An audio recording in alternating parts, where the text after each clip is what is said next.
राधे कृष्ण दोस्तों। आज की कहानी का नाम है परमात्मा पर पूर्ण विश्वास। एक नगर के बाहर जंगल में दो महात्मा साधना कर रहे थे। एक 40 वर्ष से घर त्याग कर साधना कर रहा था, दूसरा अभी 2 वर्ष से साधना करने लगा था। परमात्मा के दरबार से एक देवदूत प्रतिदिन कुछ समय उन दोनों साधकों के पास समय व्यतीत करता था। दोनों साधकों के आश्रम गांव के पूर्व तथा पश्चिम में थे। बड़े का स्थान पश्चिम में तथा छोटे का स्थान गांव के पूर्व जंगल में था।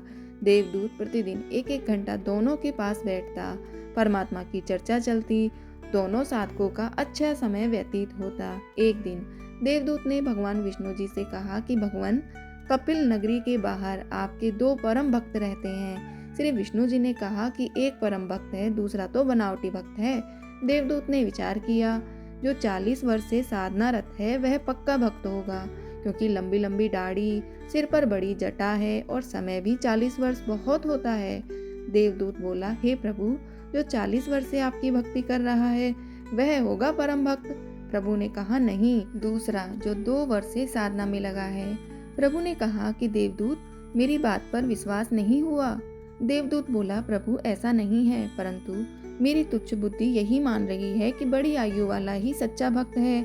श्री भगवान विष्णु ने कहा, कल आप देर से पृथ्वी पर जाना, दोनों ही देर से आने का कारण पूछेंगे तो आप बताना कि आज प्रभु जी ने हाथी को सुई के नाके से निकालना था, वह लीला देखकर आया हूँ, इसलिए आने में देर हो गई। जो उत्तर मिले उससे आपको भी पता लग जाएगा कि परम भक्त कौन है।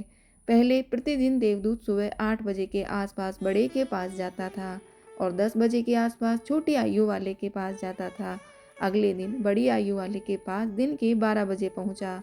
देर से आने का कारण पूछा तो देवदूत ने बताया कि आज 11:30 बजे परमात्मा ने लीला करनी थी, वह देखकर आया हूँ। 40 वर्ष वाले ने पूछा कि क्या लीला की प्रभु ने, बताइएगा।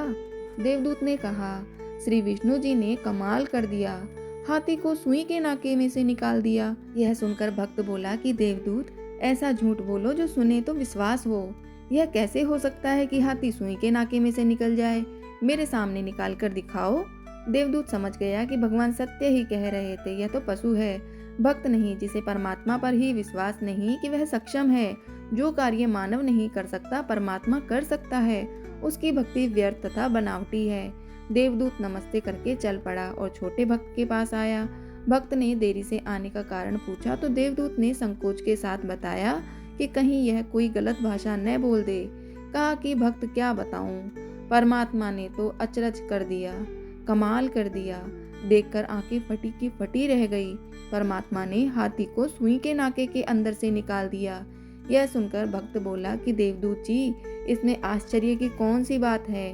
परमात्मा पूरी पृथ्वी को सुई के नाके में से निकाल सकते हैं, हाथी तो बात ही क्या है। देवदूत ने भक्त को सीने से लगाया और कहा कि धन्य हैं आपके माता पिता, जिनसे आपका जन्म हुआ।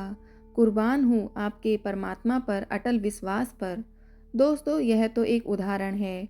वास्तव में भक्त को परमात्मा पर पूर्ण विश्वास होना चाहिए कि परमात्मा जो चाहे सो कर सकते हैं।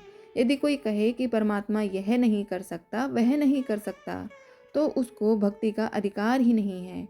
क्यों अपना समय भक्ति का नाटक करके व्यर्थ करें। परमात्मा पर पूर्ण विश्वास करके भक्ति राह पर चलेगा तो मंजिल पर पहुंच जाएगा। जय श्री राधे कृष्ण। दोस्तों, आपको आज की कहानी कैसी लगी कमेंट में ज़रूर बताएं। मिलते हैं दूसरी कहानी में, तब तक के लिए राधे कृष्ण दोस्तों।